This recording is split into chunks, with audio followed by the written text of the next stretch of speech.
We have Proposition 1 is first, Texas, really anytime you're going to deal with funding, we have to amend our Constitution the way it's written. But Texas is $23 billion in debt on road construction, headed to $40 billion pretty soon. And the legislature finally looked up and said, we've got to do something about this. As one Republican senator said, we are at our borrowing limit on road and infrastructure construction. And so instead of continuing this cycle of borrowing money, they said, look, we've got this rainy day fund that's got almost $9 billion in it. Let's take some of that money and use it for road construction so we don't have to borrow as much.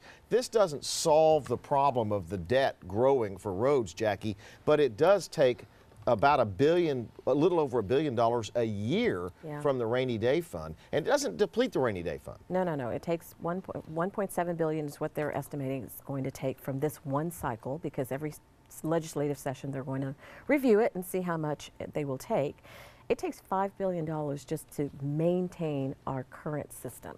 So as you mentioned, it puts a dent in it. It doesn't really resolve all of our issues, but it's a very good start. It's not new taxes. It's not going to be applied to tolls. It's construction, maintenance of our roads and highways and freeways, right-of-ways, acquisition. It's something very positive. I'm glad to see our legislature go in this positive direction, and hopefully it'll get passed. You know, states can't do like the federal government. We can't deficit spend. We have to have a balanced budget every year. And so what we end up doing is like we've got $23 billion headed to $40 billion in debt just for road construction. Something has to be done about that. Something has to be done. I was at a symposium by a group called the Transportation Advocacy Group. They put a symposium on, brought people from both sides to talk about Proposition 1, and it was supported overwhelmingly by both sides. Simply because if you just drive on the road, you know something needs to be done. And this is the first credible way of putting more money. Unfortunately, it's not enough. There needs to be more and more transportation money, because if our state's going to grow at the pace that our population is growing, that we have to invest in infrastructure. And isn't that why you see the growing love between the state and local governments with toll roads? Well, that's part of the reason. Also, you know, TxDOT, one of the things that they had to do with this bill that was proposed, they had to find savings. So TxDOT also has come up with $100 million in savings, either by restructuring or reducing debt. So you're also seeing a love fest between TxDOT and conservatives right now, because they're actually doing that. I think this, again, is a positive move. You're seeing more tolls pop up, because that's another way of trying to relieve the highways and freeways of congestion.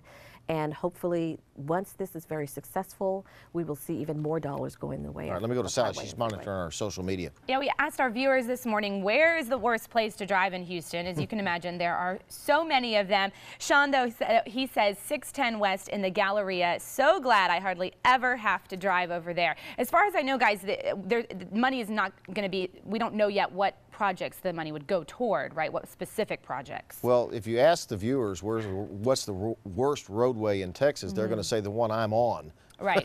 So yep. Wherever I am. We'll never solve it that way. And 610 is a particular problem. It actually is the most congested roadway in the country. And there is no answer to that from this bill, because really what's going to have to happen is they're going to have to deck it or widen it, and they can't widen it. There's no room for that. I want to talk about toll roads for a minute, because, you know, we always gripe, you know, they bring the toll road in and say, as soon as it's paid for, the toll goes away. That's never going to happen. It's never happened before. And once the money starts coming in and they pay for the road, they say, this is great.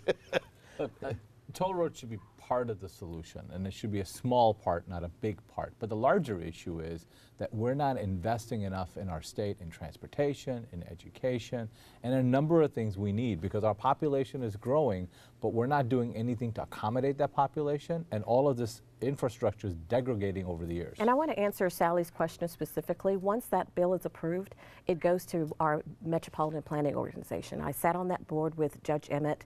They review from 13 different counties. They submit projects, and based on rankings, that's how they disperse the dollars. How they pick the funds. Okay. Correct. All right, we're going to leave it right there. We'll be back in the next hour with two really, really good stories.